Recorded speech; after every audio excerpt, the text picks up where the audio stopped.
Anyway, this is week 4, Intermediate Hebrew. You can find the notes for this class at theregathering.com/page/PFT-Hebrew2.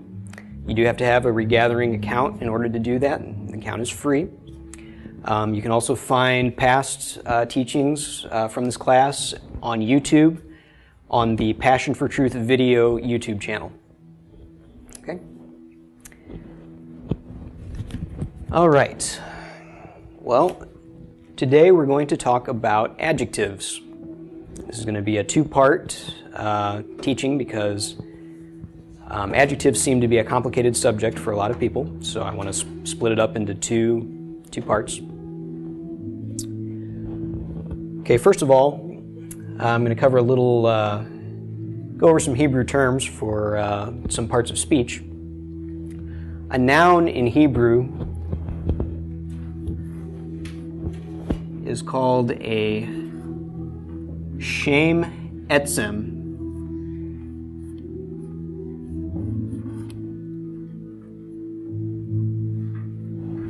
Okay? Shem etzem is a noun.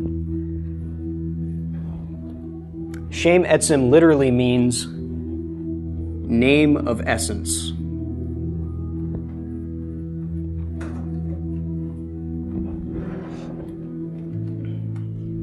Okay?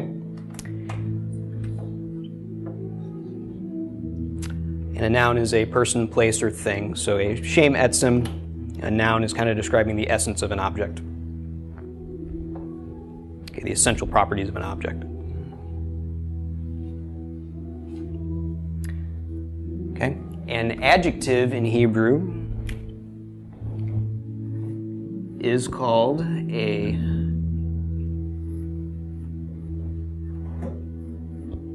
toar hashem.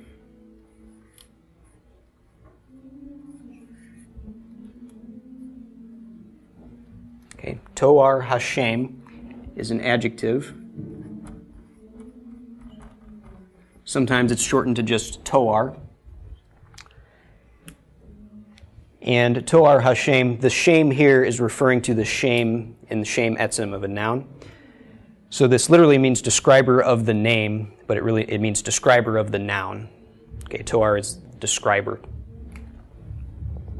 Okay, so that is what an adjective does, is it describes a noun.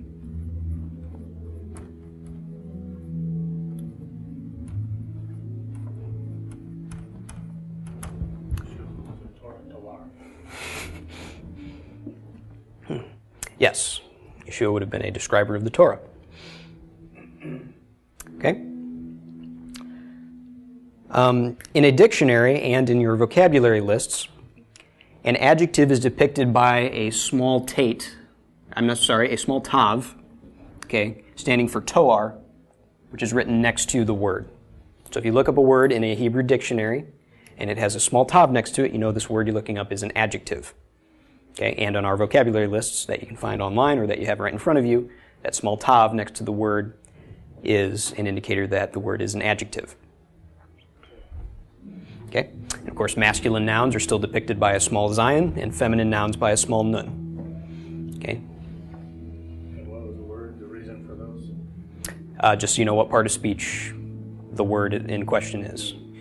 Oh, okay, the zayin and nun. Zayin stands for zachar, which means masculine, and nun stands for nekeva, which means feminine.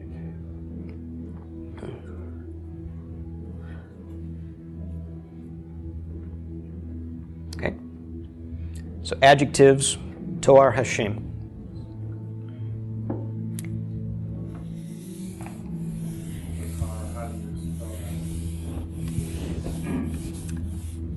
Zachar, which is masculine, zayin, chaf, resh. Okay, zachar is masculine. In a strictly Hebrew course, I would always use these terms, but I'm still going to say masculine and feminine in the English. Nekeva, spelled like this, means feminine. Okay. So this nun and zayin what we use to indicate gender of nouns. All right?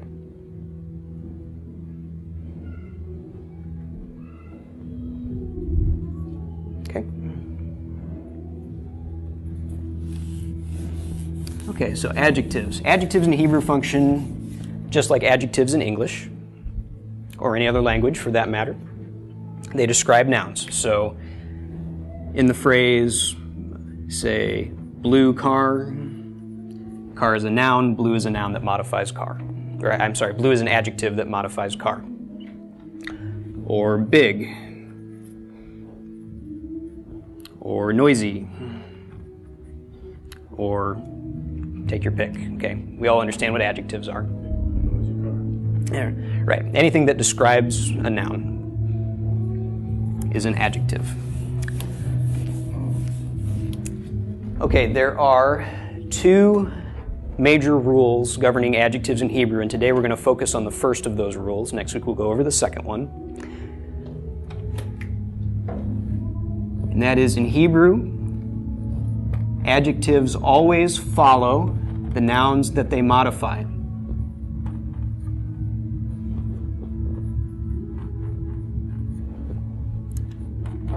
This is the opposite of the rule in English.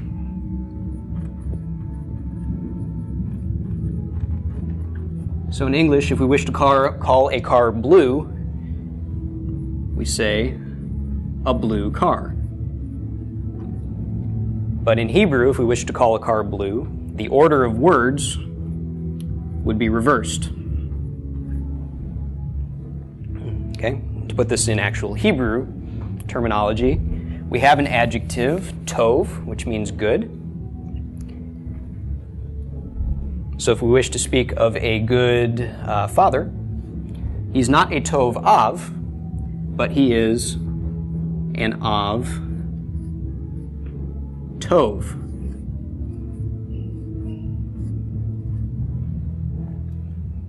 Okay, so as you're reading this, you'll say father good, but it means good father. The rule is the opposite in Hebrew that it is in the English. The adjective always follows the noun that it modifies.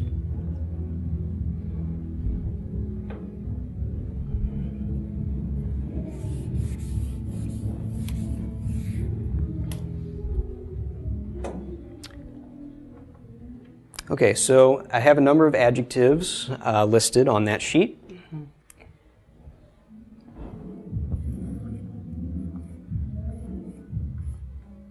Tov is good. Wrong is evil. Gadol is big or great. And katan is small. That's what they call that little shirt thing with the titi. Yes, the talit katan. Right. Talit being the garment itself, the noun. Katan being the adjective that modifies the noun. That's why it's a talit katan and not a katan talit. Okay? You'll see this phrase a number of places. For example, the word boker means morning. Okay? The phrase for good morning is boker tov. Okay? Morning good, good morning. All right? And you see this time and time again. In fact, there's some real good ways to remember all of these words. Tov, of course, you'll encounter time and time again. That's one you should just memorize. But phrases like boker tov are Laila tov, good night. Erev tov, good evening. Yom tov, good day. Yes. Tov is ubiquitous. Okay. The tov occurs in Hebrew as much as good does in English. Okay. Ra is the opposite of tov. Okay, evil. But this ayin can pronounce as a kind of the swallowing guttural sound. We'll get to that, I think, next week in beginning Hebrew. But anyway, that renders this being pronounced wrong. sounds a lot like wrong, so it's a great way to remember that wrong. It's not raw. No, it depends on which dialect. Some dialects would just pronounce it ra, with no special pronunciation of the ayin. I figured maybe the Egyptians had a sun god Ra, so evil is Ra. Yes, that is an interesting feature of the two words. But I don't know that they're necessarily linguistically related. More likely, it's more related to the Hebrew word ra'ah, which means to see. Okay, but interesting coincidence that. But yes, wrong is a great way to remember the word ra, or wrong. Okay, gadol is part of a phrase that you'll hear a lot in Messianic circles, the Kohen HaGadol. That's the high priest. Literally, gadol is big or great, but it doesn't mean the big priest. Okay, this is gadol being used in another one of its senses to mean the greatest, the highest. Okay, the high priest, could have been 5'1". It doesn't really matter. Point is that he's the ultimate priest. And katan. Well, there's various ways to remember katan. The way I remember katan is that there's a Japanese short sword called a katana. That's back from I was a 90s child, and so the Ninja Turtles, Leonardo had 2 katanas. That's how I remember katan. That's not necessarily the best way, but that is what it brings to my mind. So, but yes, gadol and katan, big and small. Okay. So, just going over let's just start using these to modify some of the nouns we have. I've gone over a lot of vocabulary, or at least I've passed out a lot of vocabulary, but I haven't really gone into depth on it. So I want to discuss some of these words, because your vocabulary is a very important part of learning the language. Okay, so I mentioned boker being morning.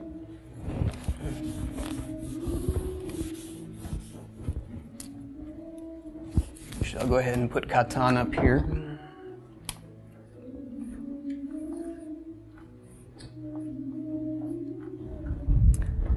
Okay, boker spelled bait, cholam vowel, kuf, segel vowel, and then resh. Okay, boker is morning.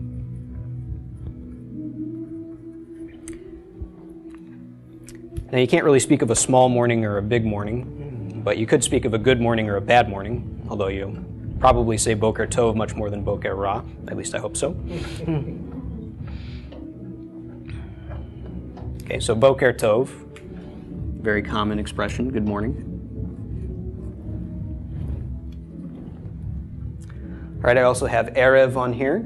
Erev is spelled ayin, resh, bait with no dagish, a segel under the ayin and a segel under the resh. Okay, erev.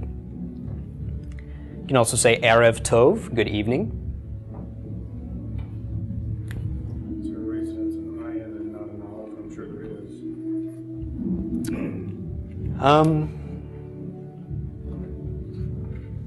I don't know that there's a word ayin resh bait. I don't think there is, but no, that is the spelling, regardless.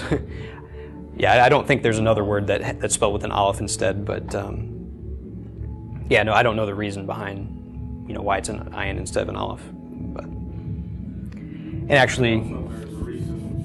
Because you can spell it the same way, only change that letter, and it's a different word. right? Yeah, there are words like that. I can't think of a word where you replace that ayin with an aleph. There's a few places in the scriptures where traditionally in a Torah scroll certain letters are written bigger than all the others. And sometimes the reasoning behind that is because if by mistake that letter was changed to another letter, it would totally change the meaning of the verse. So the Shema has 2 letters that are written much larger in a traditional Torah scroll than the other letters in the phrase. And there's one in the word Shema itself. Shema ends in an ayin.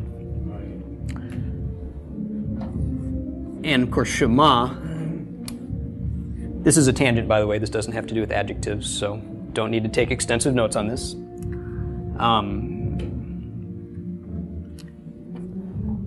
Okay, so they write this ayin large.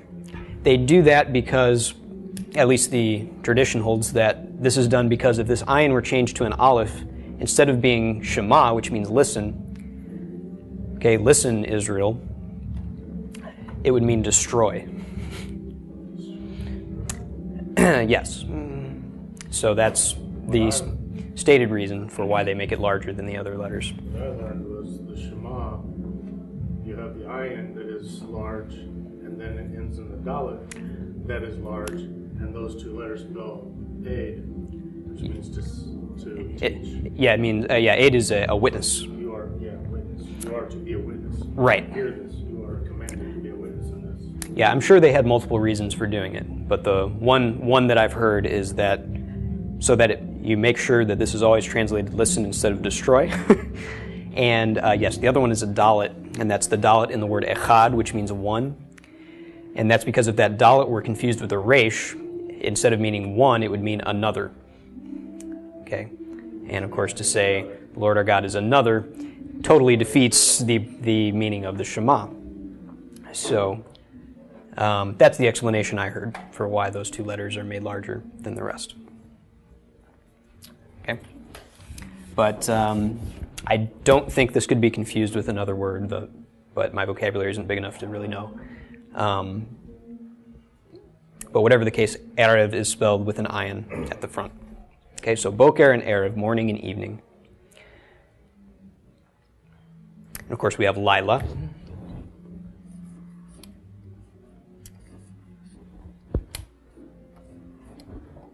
Erev is kind of can also be rendered sundown or sunset.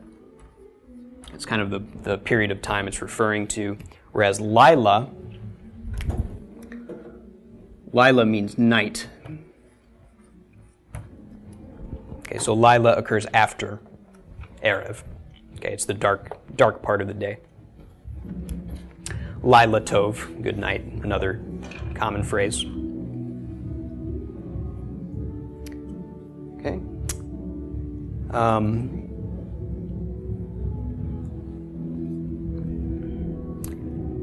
How about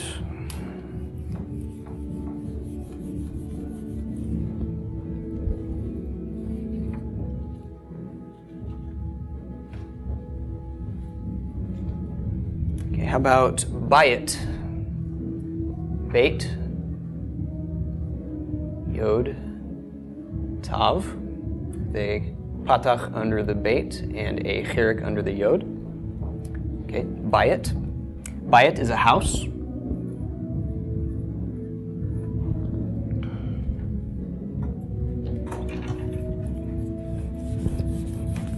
Okay, so a Bayit Tov would be a good house. Okay, a Bayit Ra would be a bad house.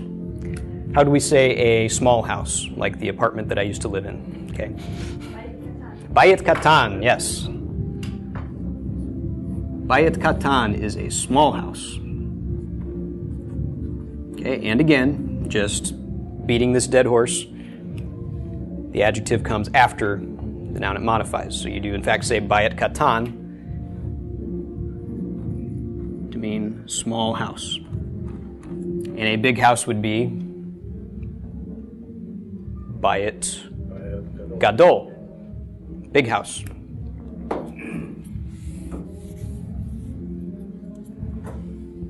Okay.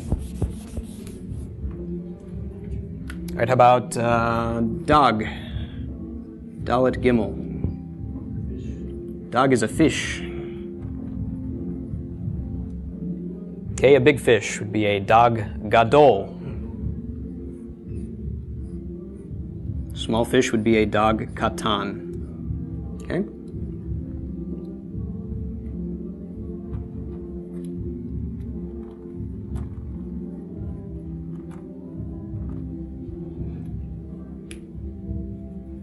All right. Any questions about adjectives in general, how they function, or is this all kind of pretty straightforward? Okay. So then these are all, you would say, neutral adjectives. What do you mean neutral? As in they don't change masculine.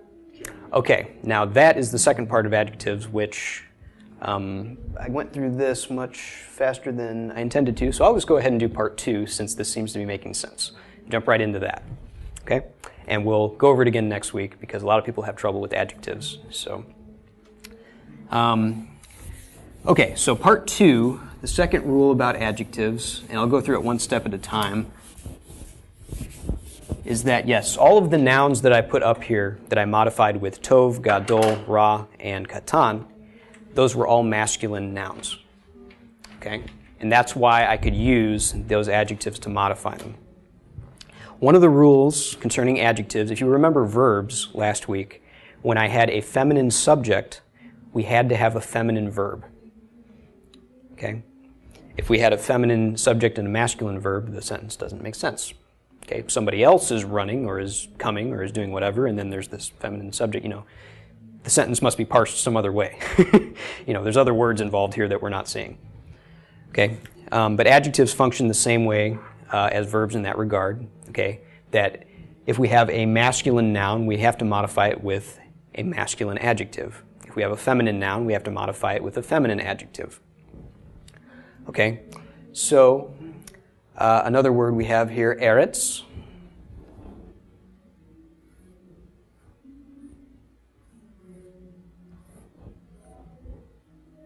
Right, eretz means land.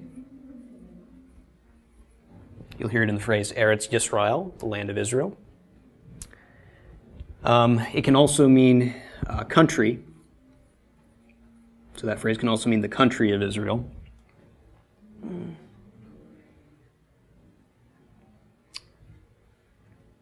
If we wish to speak of, land, eretz is a feminine noun. Okay, so land is feminine. So if we wish to speak of a good land, tov is in the masculine form, so we cannot say eretz tov. Okay, we need a feminine adjective to modify eretz.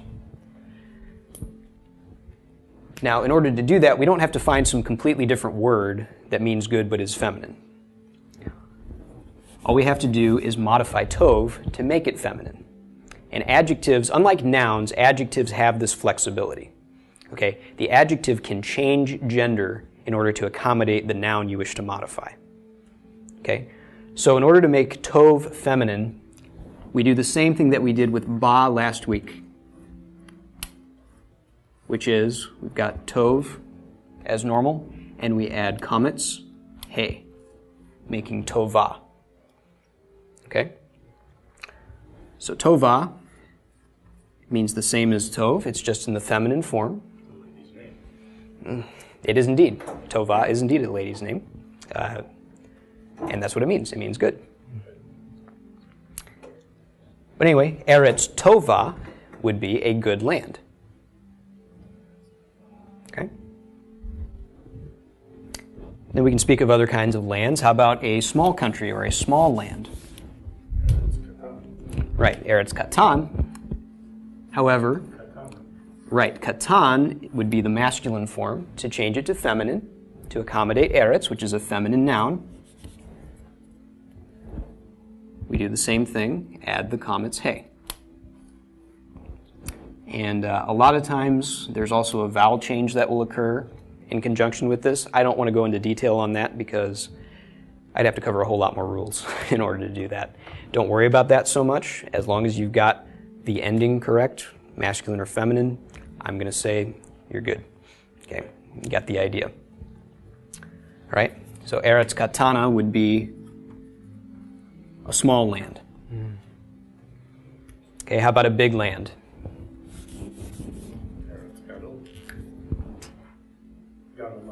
Right. Gadol is our masculine for large or big. To make it feminine, add comets hey. And this one actually does undergo a vowel change also. Don't worry about it. If you say Gadola versus Gadola, everyone's still going to know what you're talking about. Okay? But this is a technicality that later on we'll understand a little better. All right? The important thing is to match the masculine form with the masculine nouns and the feminine form with the feminine nouns. And the feminine form can always be reached in an adjective by simply adding commas hey. Okay? Now again, this does not apply to nouns. Some nouns you can do this to, but most you cannot. You can't just change a noun from masculine to feminine and vice versa. Okay, nouns are what they are. But adjectives are dynamic. They will change to accommodate the noun you wish to modify. Okay?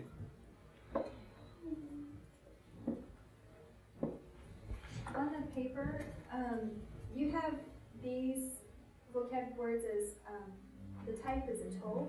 Yes. What does that mean? Okay, the tav next to the word stands for toar. Toar, which is adjective in Hebrew. If you look up words in a Hebrew dictionary, like if you look up words in an English dictionary, they'll have a little abbreviation next to the word indicating the part of speech the word belongs to. Hebrew dictionaries have the same thing, and so the tav is an abbreviation for toar, which means adjective. So that's why that's there. And the small zayin and nun stand for zachar and nekeva, which are masculine and feminine, which means it's a noun, and it's just telling you the gender of the noun. But yes, that's what the tav is for.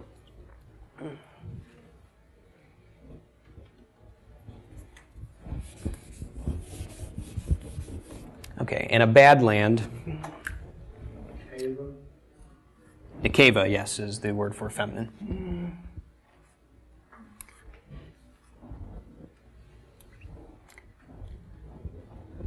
Okay, ra would be the masculine form, add commas hey, and now we have the feminine form of ra, which is ra'ah, a bad land. Okay? And a lot of times, I chose land as my noun, but there are many nouns that end themselves in a commas hey, many feminine nouns that end in a commas hey. So the phrase will kind of have some parity. Okay, so so for example, if I were to speak of a bad woman, not that there are any, but if I were to speak of this hypothetical entity, okay, woman, isha, ends in commas hey, as do many feminine nouns. Okay, so a bad woman would be isha ra'ah. Or let's just change that to good woman. Isha tova, okay, a good woman. Whereas a good man is ish. Ish is man. Ish tov. Okay. So ish tov, good man. Isha tova, good woman. Okay. So not all nouns end in this commas hey, but many of them do, and it gives a kind of sort of melodic character to the language.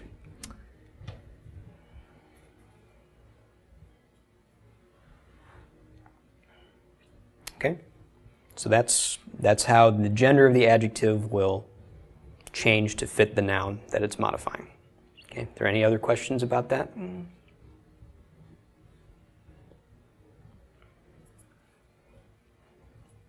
Okay. Okay, there's another way in which adjectives are flexible, and that is in their number.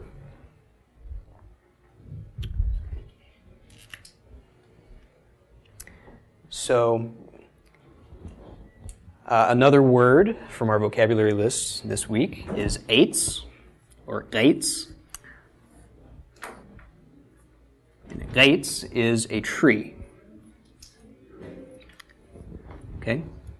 So if we are to speak of a big tree, that would be an eitz gadol.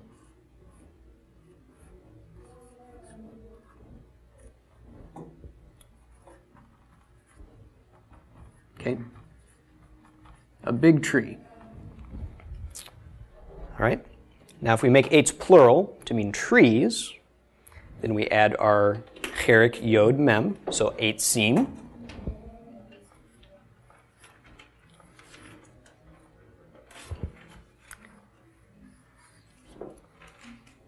Okay.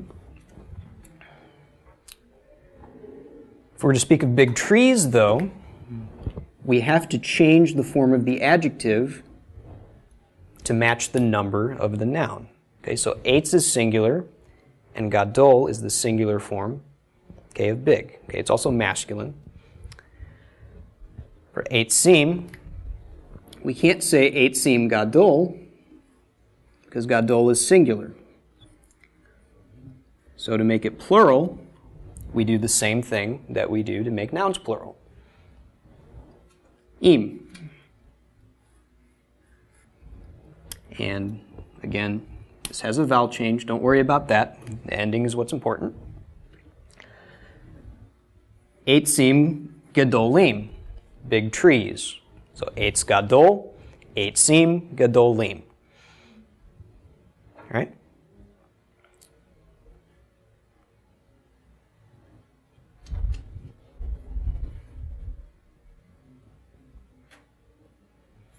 And of course, it doesn't have to refer to a tree.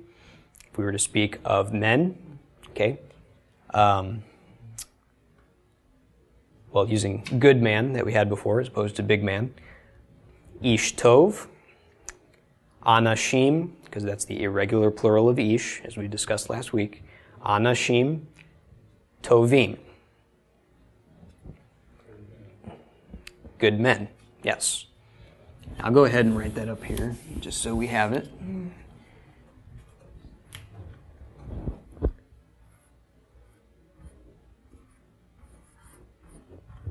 Okay, ish tov, that's a good man.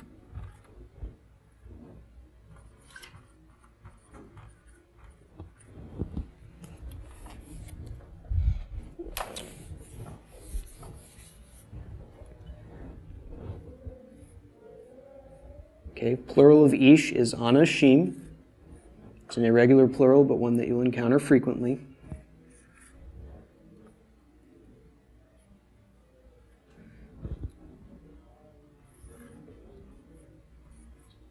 Okay, we do the same thing to tov that we did with gadol. Chirik, yod mem, the masculine plural suffix. This becomes good men. We have the same situation with the parity of the endings. Ends in im, ends in im. Okay, a lot of times that's the case. Now, it will happen that when we have words with irregular plural endings, things get a little jumbled up. Adjectives do not have irregular plural endings. Okay? All endings on adjectives are consistent. Okay, so for av, which is father. Okay, Av Tov would be a good father.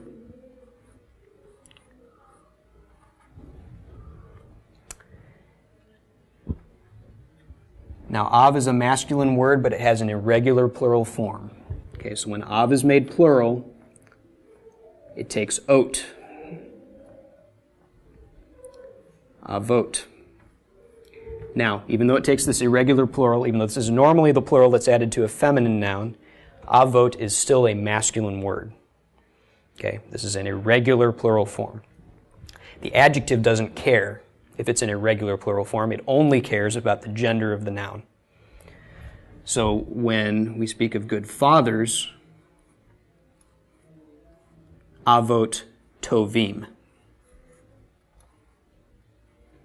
Okay, so these irregularities can get a little confusing because we're used to the endings being the same. The important thing is the gender.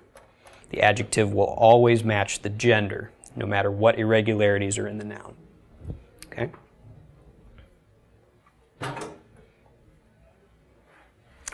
And the feminine plural follows the same rule as the masculine plural. So if we were to speak of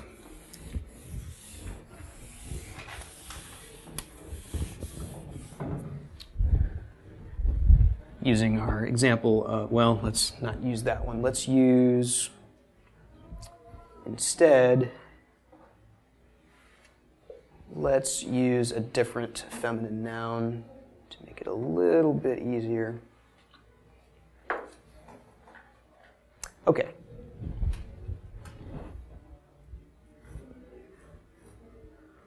Torah.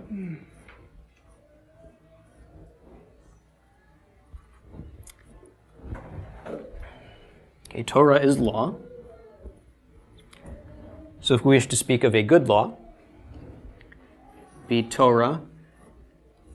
Now Torah is feminine, so we have to use a feminine adjective. Torah, tova, okay, would be a good law. What about good laws? Plural of Torah, since it's feminine, it will take ot, and since it ends in a he, the he will disappear when the suffix is added.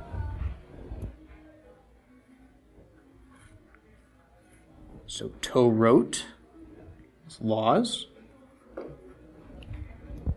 Okay, good laws.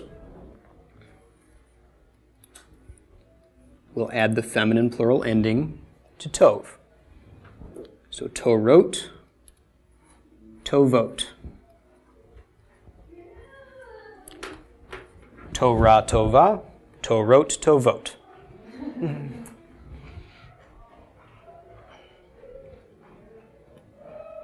Hebrew is probably a fun language for kids to learn.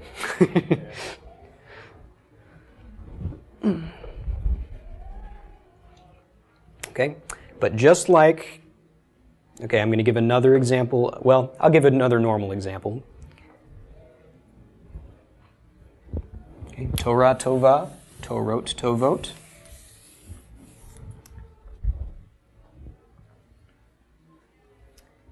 And,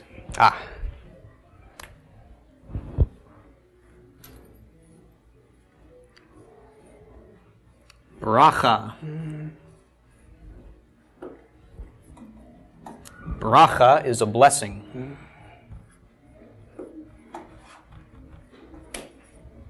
Okay?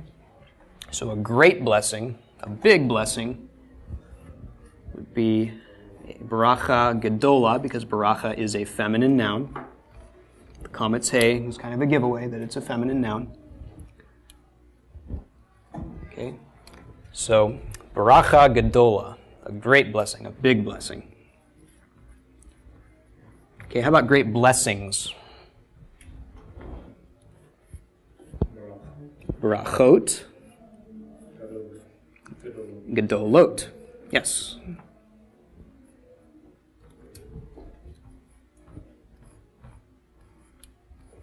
Pardon my sloppy writing. Okay. Barachot gedolot. Great blessings. Okay. Baracha gedola. Barachot gedolot. Okay. All right. And again, this adjective only cares about the gender. It does not care about irregular endings. So using our earlier example of a good woman, okay, Isha Tova,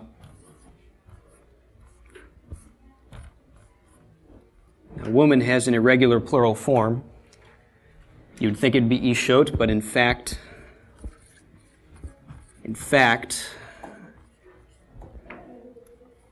plural of Isha is Nashim.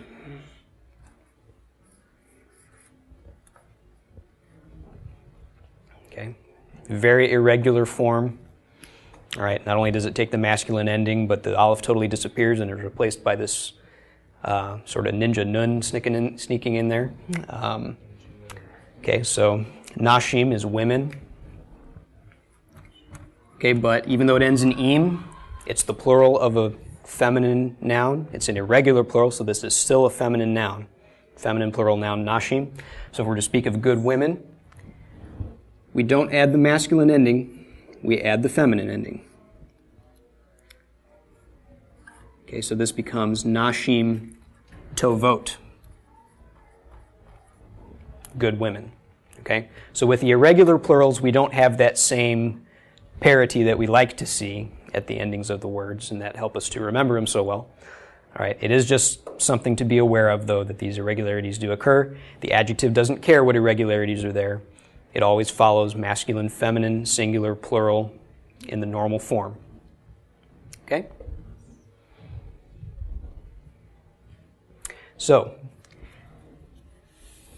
the adjective always follows the noun, and the adjective accommodates the gender and number of the noun. It changes to accommodate the gender and number of the noun that it's modifying. Okay, so nouns are static, nouns don't change. Adjectives are dynamic. They will change to accommodate the nouns that they are modifying.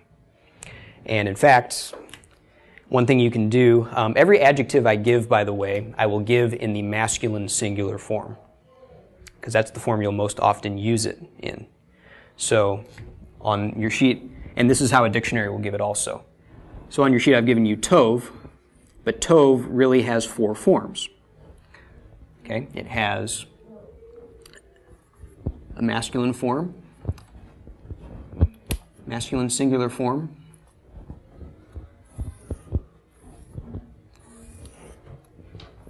tov, right? It has the feminine singular form, tova, right? Just adding our comets, hey. Masculine plural is tovim.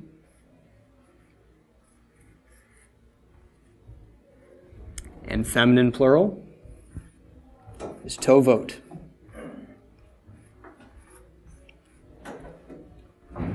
So every Hebrew adjective has these 4 forms inherent in it. Okay? And it just switches between these forms to accommodate whatever word you happen to be modifying. Okay? So ish tov, anashim tovim, isha tova, nashim tovot. Okay? So if you're ever at a loss as to what to do with an adjective, remember this chart.